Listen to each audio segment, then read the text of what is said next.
Hello दोस्तों, मैं सौरभ मलिक आप सभी का टॉपिक स्टडी चैनल पे स्वागत करता हूं। दोस्तों, आज की इस वीडियो में हम देखने वाले हैं पंचायती राज से संबंधित टॉप 50 जीके के ऐसे क्वेश्चंस जो कि एग्जाम में बार बार पूछे जाते हैं।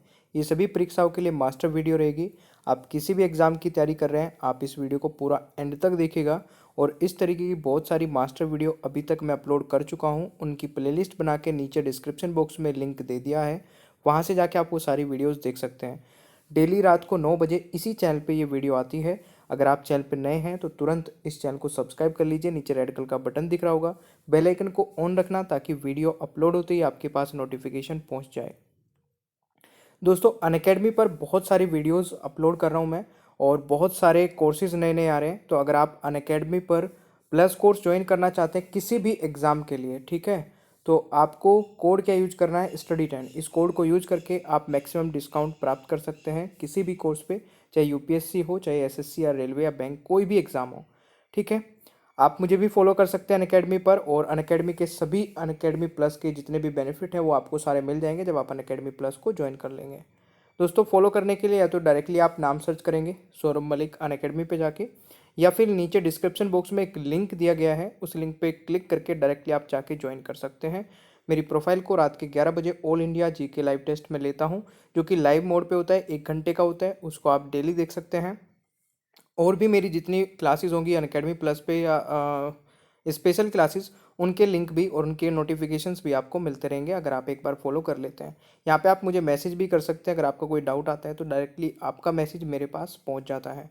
वीडियो पसंद आए तो प्लीज़ लाइक ज़रूर करिएगा। अपना स्कोर जरूर बताइएगा वीडियो के एंड में कि आपका स्कोर कितना रहा आज के क्वेश्चंस में। तो चलिए शुरू करते हैं आज की वीडियो को। देखो, आज की वीडियो का हमारा पहला क्वेश्चन है, अशोक मेहता समिति ने निम्न में से किसकी स्थापना की सिफारिश की थी? फटाफट बताइए। देखिए, जिस भी क्वेश्चन का आंसर पता होगा कमेंट बॉक्स में बताते रहिएगा। इसका सही आंसर रहेगा ऑप्शन सी, मंडल पंचायत की। ठीक है, तो ऑप्शन रहेगा सी राइट आंसर। चलिए नेक्स्ट क्वेश्चन पर आते हैं।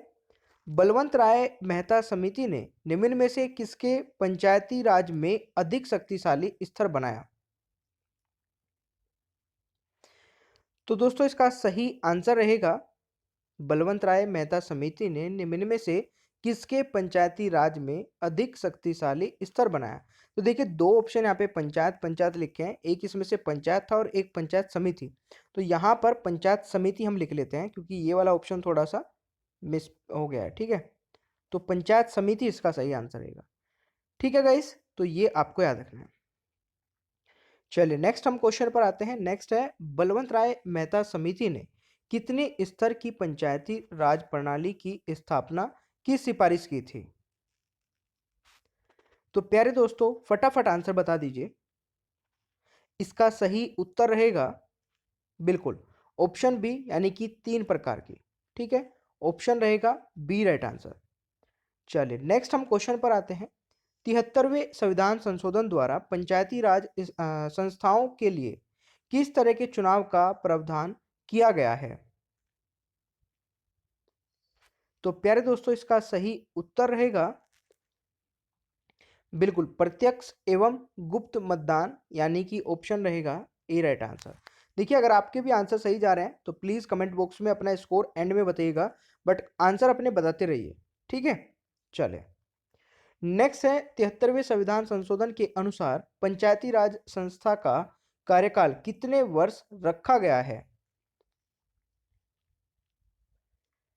बिल्कुल दोस्तों, इसका सही उत्तर रहेगा 5 साल के लिए। ठीक है, तो option D is the right answer. Next question पर जाने से पहले मैं बता दूं, देखिए गाइज, अगर आप किसी भी एग्जाम की तैयारी कर रहे हो और सीरियस है अपने एग्जाम को लेकर के, और देखिए कहीं ना कहीं एक प्रॉब्लम आपके सामने आती है कि सब कुछ एक ही जगह कैसे हम पढ़ाई कर पाएं, कि हमारी math, GK, reasoning, current affair, science, हमें अलग अलग कोचिंग या फिर अलग अलग यूट्यूब चैनल ना फॉलो करने पड़े। तो वो आपके लिए बेस्ट प्लेटफॉर्म है अनअकैडमी। आप अनअकैडमी पर एक ही जगह पे जाके सब कुछ पढ़ सकते हैं जो एग्जाम में आता है, जो एग्जाम के पॉइंट ऑफ व्यू से इंपॉर्टेंट है। तो आप उसको कैसे ज्वाइन कर सकते हैं मैं फटाफट बता देता हूँ। अनअकैडमी का लर्निंग ऐप आपको अपने मोबाइल में डाउनलोड करना है, उसमें अपना मोबाइल नंबर फिल करना है तो लॉगिन हो जाएगा। उसके बाद जिस एग्जाम की आप तैयारी कर रहे हैं वो आप यहाँ पे सेलेक्ट करेंगे और गेट सब्सक्रिप्शन पर क्लिक कर लेंगे। फिर आप नेक्स्ट स्टेप पे जाते हैं और जितने मंथ का कोर्स लेना होगा उतना सेलेक्ट करिए, कंटिन्यू पे क्लिक कर देंगे। जहां पर लिखा होता है एंटर रेफरल कोड, वहां पर आपको सौरभ11 डालना है। इससे आपको मैक्सिमम डिस्काउंट मिलता है अनअकैडमी के सभी सब्सक्रिप्शन पर, और अप्लाई के बटन पर क्लिक कर देते हैं, ठीक है। और जैसे आप इसको क्लिक करेंगे तो जहां पे फीस आपकी कम होकर दिखनी स्टार्ट हो जाएगी, और उसका आपको पेमेंट करना है। और आप पेमेंट करने के बाद में सभी क्लासेस, पीडीएफ, नोट्स जितने भी होंगे, डाउट सेशन होंगे, वो सब ले सकते हैं, और बहुत ही कम फीस में, ठीक है गाइस। बट आपके लिए एक अच्छा प्लेटफॉर्म है, और जिस अभी आप एग्जाम की तैयारी कर रहे हैं, पर्टिकुलर एग्जाम के लिए कंटेंट आपको मिल जाएगा, ठीक है। अब यहाँ पर हम क्वेश्चन नंबर 6 पर आ जाते हैं। और देखिए, अगर कोई डाउट आता है तो मैं अपना कॉन्टैक्ट नंबर दे देता हूँ, 8279711646। इसका आप स्क्रीनशॉट लेकर रखिए, जब भी ज्वाइन करना होगा आप मेरे को कॉन्टैक्ट कर लेना, ठीक है गाइस, कोई प्रॉब्लम नहीं है। चलिए, तो यहाँ पर क्वेश्चन नंबर 6 है, भारत के पंचायती राज के प्रबल समर्थक थे। तो ये थे दोस्तों राजीव गांधी, ठीक है। तो इसका सही आंसर रहेगा ऑप्शन सी, ठीक है। चलिए, नेक्स्ट हमारा क्वेश्चन आता है, 73वें संविधान संशोधन अधिनियम के अनुसार पंचायती राज संस्थाओं का चुनाव लड़ने के लिए न्यूनतम आयु होनी चाहिए। तो प्यारे दोस्तों, इसका सही उत्तर रहेगा, देखिए इसका सही उत्तर रहेगा 21 वर्ष, ठीक है। तो ऑप्शन रहेगा बी राइट आंसर। नेक्स्ट आता है, पंचायतों तथा नगर पालिकाओं से संबंधित निर्वाचन संपन्न कराने का दायित्व किसका है।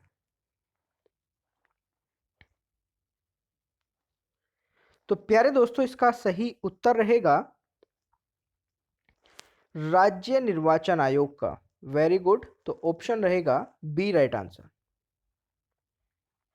क्वेश्चन नंबर 9 है दोस्तों, पंचायतों के चुनाव का अधीक्षण होगा, यहाँ पे अणय होगा, ठीक है।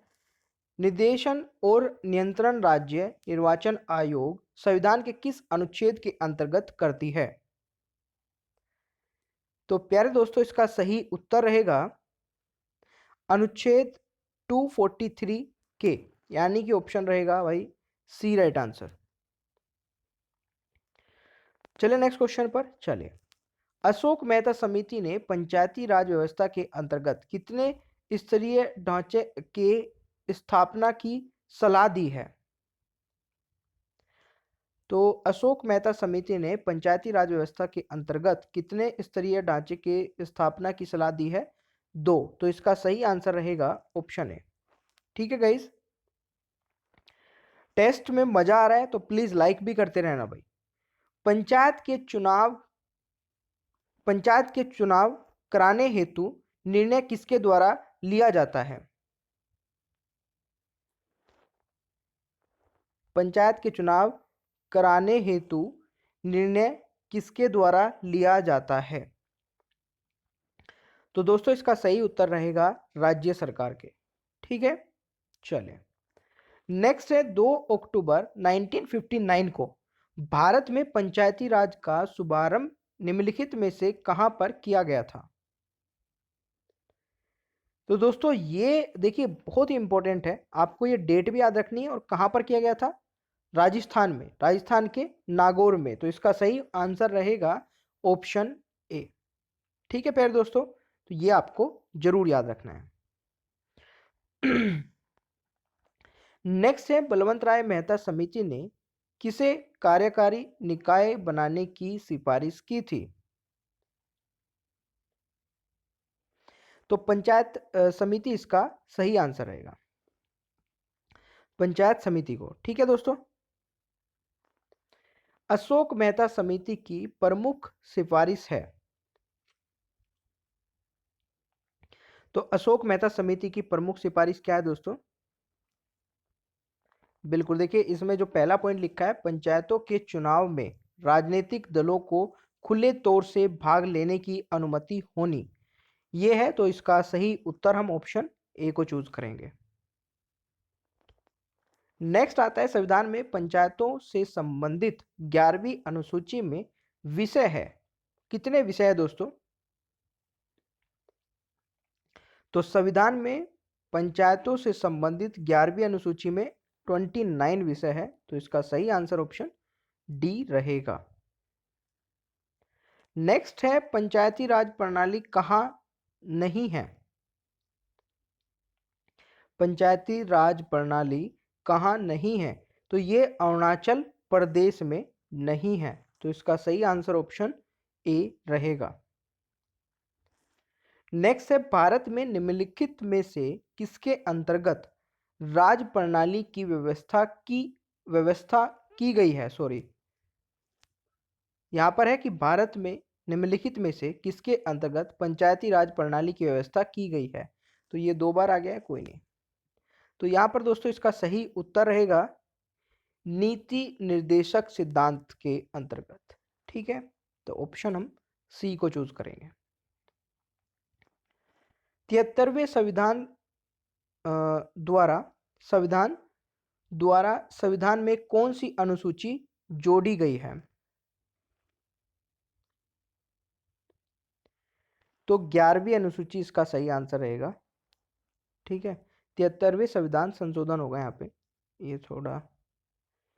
नेक्स्ट है, पंचायतों के द्वारा कौन सा कर वसूला जाता है? तो पंचायतों के द्वारा कौन सा कर वसूला जाता है? तो इसका आंसर रहेगा स्थानीय मेलों पर कर। ठीक है दोस्तों, चलिए। पंचायत समिति के सदस्य, तो पंचायत समिति के सदस्य दोस्तों, इनमें से कौन सा पॉइंट सही लग रहा है?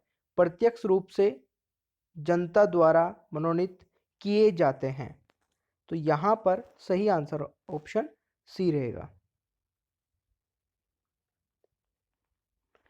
ग्राम पंचायतों की आय का स्रोत कौन सा है? तो अभी जैसे मैंने अब बताया था आपको कि पंचायतों के द्वारा कौन सा कर वसूला जाता है, तो ग्राम पंचायतों की आय का स्रोत भी वही होगा। तो कहाँ से? मेलों एवं बाजार कर। ठीक है, तो सही answer option C, sorry, B रहेगा। ठीक है। नेक्स्ट हम क्वेश्चन पर आते हैं। भारत में त्रिस्तरीय पंचायत राज्य प्रणाली का प्रस्ताव किसने किया था? भारत में त्रिस्तरीय पंचायत राज प्रणाली का प्रस्ताव किसने किया था? तो इसका सही आंसर रहेगा दोस्तों बलवंत राय मेहता समिति, यानी कि ऑप्शन रहेगा ए राइट आंसर। नेक्स्ट है, निम्नलिखित में से किस राज्य ने सबसे पहले पंचायती राज अपनाया था? तो ये भी मैं ऊपर आपको बता के आ चुका हूं, राजस्थान इसका सही आंसर है। ठीक है। नेक्स्ट है, लोकतंत्र विकेंद्रीकरण का आशय है। तो इसका आशय दोस्तों है स्थानीय सरकार। ठीक है, तो ऑप्शन रहेगा डी राइट आंसर। भारत में महिलाओं के लिए स्थान आरक्षण है। तो ये आरक्षण दोस्तों पंचायती राज संस्थाओं में है। ठीक है, तो इसका सही आंसर ऑप्शन ए रहेगा। 73वें संविधान संशोधन अधिनियम किस तिथि से लागू हुआ? तो प्यारे दोस्तों ये लागू हुआ था कब से? 24 अप्रैल 1993 से। तो इसका सही उत्तर हम कौन सा लगाएंगे? ऑप्शन ए लगाएंगे, 24 अप्रैल 1993 से। नेक्स्ट है, लोकतांत्रिक विकेंद्रीयकरण का सुझाव दिया गया, किसके द्वारा दिया गया? तो बलवंत राय मेहता समिति द्वारा दिया गया। तो इसका सही आंसर भी ऑप्शन डी आप लगाएंगे। नेक्स्ट है, भारतीय संविधान के किस संशोधन द्वारा पंचायती राज व्यवस्था को संवैधानिक दर्जा दिया गया? तो यहाँ पे अभी हम किस संशोधन की बात कर रहे हैं बार बार, जैसे मैं आपको बता रहा हूं, तो भारतीय संविधान के 73वें संविधान संशोधन द्वारा पंचायती राज व्यवस्था को संवैधानिक दर्जा दिया गया। ठीक है, तो इसका सही आंसर हम ऑप्शन डी चूज करेंगे। ठीक है, चले। त्रिस्तरीय पंचायत राज तंत्र में शामिल है, तो इसमें क्या क्या शामिल है दोस्तों? जल्दी से सोचिए, देखिए और आंसर करिए। इसमें शामिल है ग्राम पंचायत, ब्लॉक अथवा पंचायत समिति और जिला परिषद। तो हम ऑप्शन सी यहां पे टिक कर रहे हैं, तो right answer is option C. Next हम क्वेश्चन पर आते हैं। तो पंचायती राज विषय है, पंचायती राज विषय है दोस्तों राज्य सूची का, ऑब्वियसली बात है, ठीक है। तो पंचायती राज विषय होगा, समवर्ती सूची का नहीं होगा, केंद्र सूची का नहीं होगा, राज्य सूची का ही होगा, ठीक है। राज्य सूची में कौन कौन से विषय आते हैं? जो राज्य द्वारा जो जितने भी डिसीजन या लॉ बनाए जाते हैं वो राज्य द्वारा किए जाते हैं। नेक्स्ट है, अशोक मेहता ने किसे कार्यकारी निकाय बनाए जाने की सिफारिश की थी? तो प्यारे दोस्तों, इसका सही आंसर रहेगा बिल्कुल जिला परिषद को। तो सही आंसर ऑप्शन डी रहेगा। नेक्स्ट है, संवैधानिक व्यवस्था के आधार पर त्रिस्तरीय पंचायती करने वाला देश में प्रथम राज्य है। तो ये प्रथम राज्य दोस्तों काफी इंपॉर्टेंट है, इसको आप इंपॉर्टेंट मार्क कर लीजिएगा, ये है मध्य प्रदेश, ठीक है। और मध्य प्रदेश का तो कोई भी एग्जाम होगा, यहां से एक दो क्वेश्चन आपका जरूर पूछा जाएगा, याद रख लीजिएगा। 73वें संविधान संशोधन अधिनियम द्वारा महिलाओं के लिए कितना आरक्षण है? 73वें संविधान संशोधन अधिनियम द्वारा महिलाओं के लिए कितना आरक्षण है? तो प्यारे दोस्तों, ये 1/3 आरक्षण है। तो इसका सही आंसर ऑप्शन सी रहेगा। जिस समिति ने लोकतांत्रिक विकेंद्रीकरण और पंचायती राज की सिफारिश की, उसके सभापति कौन थे? ये इंपॉर्टेंट है दोस्तों, पूछा जा सकता है। जिस समिति ने लोकतांत्रिक विकेंद्रीकरण और पंचायती राज की सिफारिश की, उसके सभापति थे बलवंत राय मेहता, ठीक है। बलवंत राय मेहता समिति ने ही और बलवंत राय मेहता ने, ठीक है। तो ये आपको याद रखना है, ठीक है प्यारे दोस्तों। चले नेक्स्ट आता है, पंचायती राज संस्थाओं के निमंत्रण स्तर पर कौन है? तो इसका सही आंसर रहेगा ग्राम सभा, ठीक है। चलिए, वर्तमान में मध्य प्रदेश में कितनी जिला पंचायत हैं? तो वर्तमान में मध्य प्रदेश में कितनी जिला पंचायत हैं? 51। और कितनी ग्राम पंचायत है? तो ग्राम पंचायत दोस्तों 22,824 है। चलिए नेक्स्ट क्वेश्चन पर आते हैं। पंचायती राज प्रणाली में ग्राम पंचायत का गठन होता है? बिल्कुल ग्राम स्तर पर ही होगा, ठीक है। तो ऑप्शन रहेगा ए राइट आंसर। यदि पंचायत भंग होती है तो किस अवधि के अंदर निर्वाचन होंगे? तो ये निर्वाचन होंगे 6 माह के अंदर अंदर, ठीक है। तो ऑप्शन रहेगा सी राइट आंसर। खंड स्तर यानी कि ब्लॉक लेवल पर पंचायत समिति एक खाली स्थान है।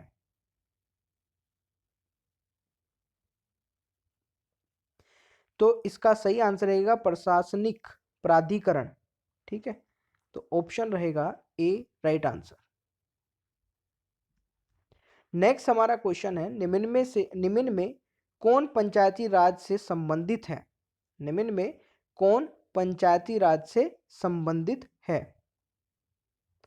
तो भाई बलवंत राय मेहता समिति बिल्कुल सही है। पंचायती राज प्रणाली पहले किस दो राज्यों में लागू की गई थी?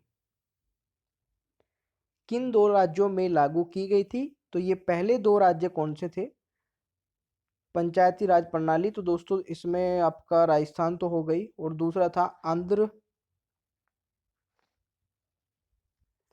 तो आंध्र प्रदेश और राजस्थान ही हो जाना चाहिए। ऑप्शन रहेगा ए राइट आंसर।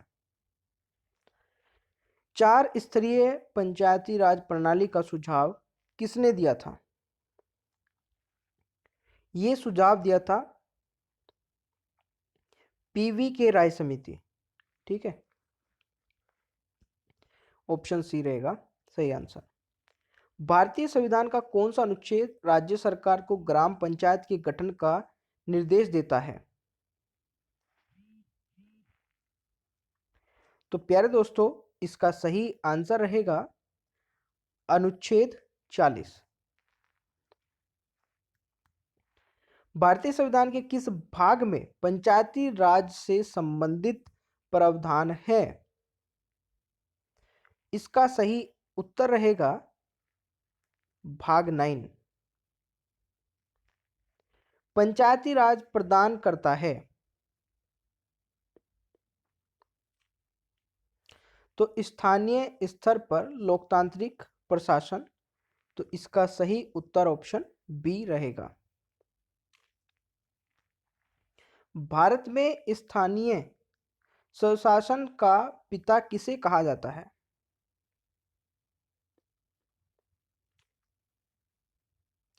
तो प्यारे दोस्तों, इसका सही आंसर रहेगा भारत में स्थानीय स्वशासन का पिता किसे कहा जाता है? तो रिपन को कहा जाता है। ठीक है, तो इसका सही आंसर ऑप्शन ए रहेगा। निम्न में से किस राज्य में पंचायत राज संस्थाएं नहीं हैं? तो दोस्तों, नागालैंड में नहीं है। इन चारों ऑप्शन के अकॉर्डिंग हमें यहाँ पे आंसर करना है, ध्यान रखिएगा। भारत में लोकतांत्रिक विकेंद्रीकरण की योजना का शुभारंभ कब किया गया? तो 2 अक्टूबर 1959 इसका सही आंसर रहेगा। ठीक है प्यारे दोस्तों, चलिए। बलवंत राय मेहता ने पंचायती राज प्रणाली की स्थापना हेतु निम्न में से किसकी सिफारिश नहीं की थी? तो यहां पर मंडल पंचायत की सिफारिश नहीं की थी। ठीक है, तो इसका ऑप्शन बी रहेगा। ग्राम स्वराज की अवधारणा का सर्जन किसने किया? तो प्यारे दोस्तों, इसका सही आंसर रहेगा महात्मा गांधी। ठीक है, नेक्स्ट है 73वें संविधान संशोधन अधिनियम में कौन सा प्रावधान नहीं किया गया है? तो अलग से एक मंत्रालय का भी प्रावधान नहीं किया गया है। ठीक है, मध्य प्रदेश राज्य ग्रामीण विकास संस्थान विद्यमान है। तो दोस्तों, ये विद्यमान है कहां पर? जबलपुर। इसका सही आंसर रहेगा। पंचायती राज से क्या लाभ है? पंचायती राज से क्या लाभ है? तो इससे लाभ दोस्तों क्या है? बिल्कुल जन सहभागिता, ग्रामीण विकास में मदद, लोगों में राजनीतिक चेतना, ये उपरोक्त सभी इसका सही आंसर रहेगा। ठीक है, तो ये आपको जरूर याद रखना है।